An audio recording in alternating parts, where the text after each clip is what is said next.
Elves are without a doubt among the most recognized and well-known mythical creatures in our modern popular culture. They are, after all, a staple of the fantasy genre and were prominent in modern works of fiction and literature. With the help of various authors, such as the great Tolkien, elves rise in popularity, and today it is pretty common to see the use of elves in literature, video games, art, and fantasy movies. However, not everyone knows the exact origins of these enigmatic creatures, which is why today we will take a look at the roots of elves in history, their place in mythology, and some of the different types of elves that appeared over time. The origins of elves are deeply rooted in Norse and Germanic mythology. In fact, in Norse mythology, elves were known under the name Alfar, a class of mythical beings renowned for their incredible power and great beauty. These elves were divided in two groups. On one side, the Leosalfar, the Light Elves, who dwell in the heavens and whose beauty was unmatched. They were radiant beings brighter than the sun, and according to the 13th century Old Norse Eddas, they lived in a realm of light called Alfheim, that was located between the heavens and the earth. The Light Elves were also known for their kind and benevolent nature toward human beings. There were even stories of elves and humans that got together and produced offspring. These half-human, half-elf children looked like humans physically, but were far more beautiful and had great powers due to their elven blood. The other race of elves in Norse mythology were the Duhelfar, the Dark Elves. Unlike their radiant counterpart, these beings were usually represented with dark skin and pitch black hair. They lived under the earth in a realm called Svartalheim, which can be translated into homeland of the Black Elves.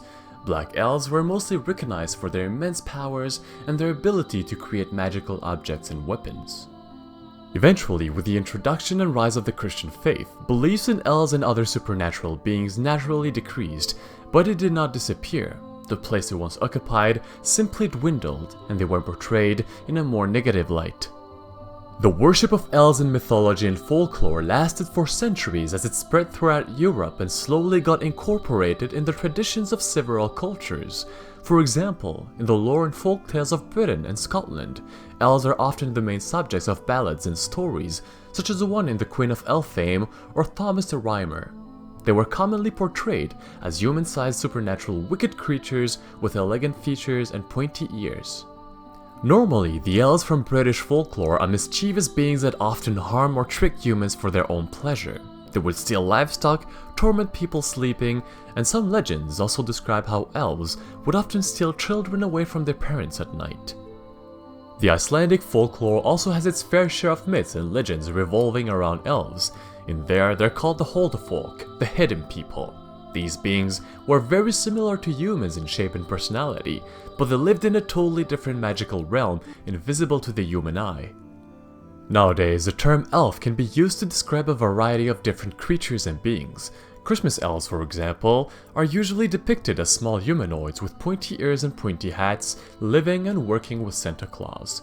They appear in a very wide range of Christmas movies and cartoons, thus cementing their unique role as Christmas elves.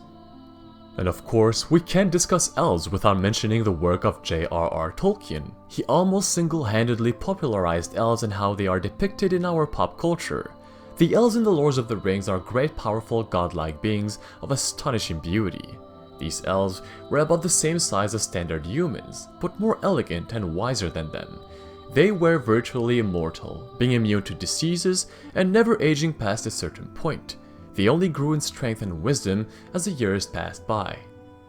Several characters from The Lord of the Rings, such as Legolas, Elrond, or Galadriel, are now recognized almost everywhere on Earth and basically represent the modern depiction of elves and fantasy as we know it.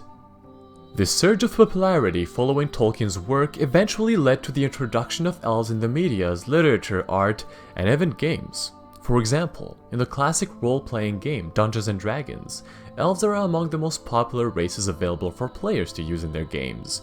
Most fantasy-driven video games such as Warcraft or The Elder Scrolls also have a decent range of elven characters and races to choose from. In fantasy films, elves are among the most popular races used as supporting characters and sometimes as main characters. The movie adaptations of The Hobbit and The Lord of the Rings remains among the best fantasy movies, showcasing elves as supporting characters, and the same thing can be said for the adaptation of the Harry Potter series. In the end, although elves as we know them today are a unique and special literary and fictional creation, the legends and myths surrounding them are rooted in real aspects of Norse mythology and traditional folklore from Northern Europe and Britain. They inspired countless authors, artists, and creators, which gave birth to some of the best masterpieces we have today. Elves, just like dragons and mermaids, belong to these legendary creatures that will remain popular no matter what, and for a very long time. So that's it for today's video. Thanks everyone for watching, I hope you enjoyed it. If you have any comments or suggestions, do not hesitate to let me know in the comment section below. And as usual, if you enjoyed the content, please share the video and subscribe to the channel for even more myths and legends. Now then, thanks again to all of you, and I'll see you all very soon for a new video.